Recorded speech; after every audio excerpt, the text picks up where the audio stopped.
It's almost been 2 years since Naoya Inoue had a meaningful fight. At 26 years of age, he of course beat Nonito Donaire in the final of the World Boxing Super Series tournament.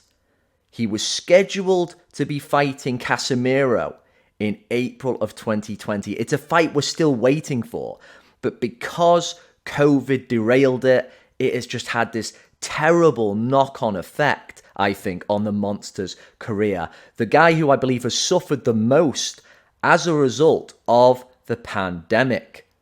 26 then, he's 28 now. We've basically had 2 prime years go by without him really facing anyone.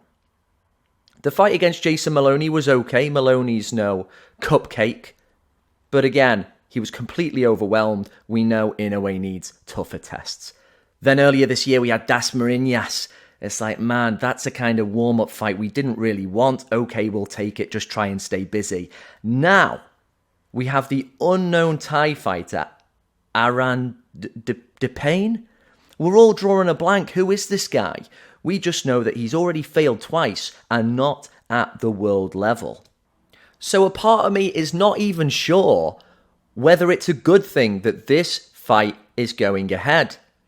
Inoue is going to enjoy having a homecoming fight in Japan, sure, and he's definitely going to be putting on a show. I think it's going to be one of those ones where he'll be so in control of the situation, he might just leave the right hand cocked for a little bit longer. He might just touch him a bit more with the jab before he sinks in the killer body shots.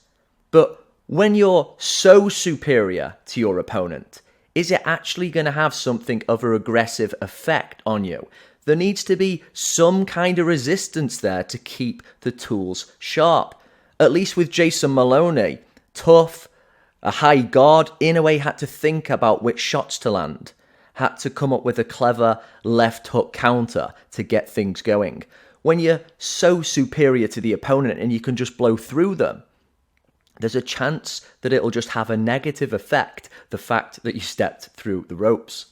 I.e., Inoue's defense, which is probably his weakest suit when you consider all his considerable abilities. The chin can sometimes be a little bit in the air. The head can remain in the center a bit too long because he relies a lot on explosive footwork to dart in and out of range. Very athletic.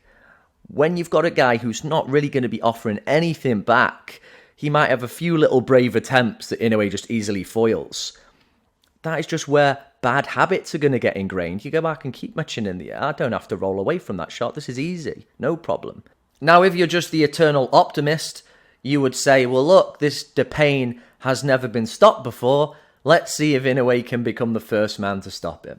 But that does not hold much weight when you realize this guy mostly fights in Thailand. He's only had, 12, 14 fights? He fought once in the UK and dropped a decision. There simply isn't the experience there. If dropping this fight allowed Inoue to secure one of those unifications a little bit earlier, even by a month, I would prefer he does that. Because there's another negative aspect of fighting guys who are so much lower down than you are. And that is that Inoue is now trying to build this pound-for-pound profile. He is trying to suck in more of the casual audience to go, okay, you're a little guy, but you can seriously punch, fair play. But when they start tuning in and going, okay, who was your last opponent? Oh, it was that guy. Yeah, that's the reason why you're called the Monster, because you're knocking out loads of bums. That's why you're so good. And you know what? I might not tune into your next fight now, because I just know you fight bums. And the frustrating thing is that we're simply going to have to wait for things to unfold at 118 pounds. There's no point going up to 122. There isn't the names there. Donaire and Casemiro are bigger names, and it's going to bring in more money. Now, those two were supposed to fight, weren't they? But what happened? The fight dissolved because of bickering on the internet. Just things that never would have happened back in the day. Really frustrating. It's almost like the first world problems of boxing. You know, bigger egos. Oh, you said this to me once, that means no, I don't have to. Everything has got so slow at bantamweight when it looked, as we were entering 2020, that Inoue was just going to do a clean sweep, get all the belts, really turn heads. And now we're watching his prime starting to just fade away. I'm sure he's still got lots of good years left in him, but it's just those little mini tragedies that happen and we all just shrug, and boxing continues to move far too slowly. So yeah, my bold prediction for Inoue against Aran Dipaen is going to be, he's going to bring some pain. But what do you make of the state of affairs? Do we all objectively agree that this Aran Dipaen is Inoue's worst opponent in I don't know how long? Is there any point moving up? Could he do some sort of catchweight fight with anybody a bit more notable? Or is he simply just going to have to sit tight and wait for Casemiro and possibly the Donaire rematch?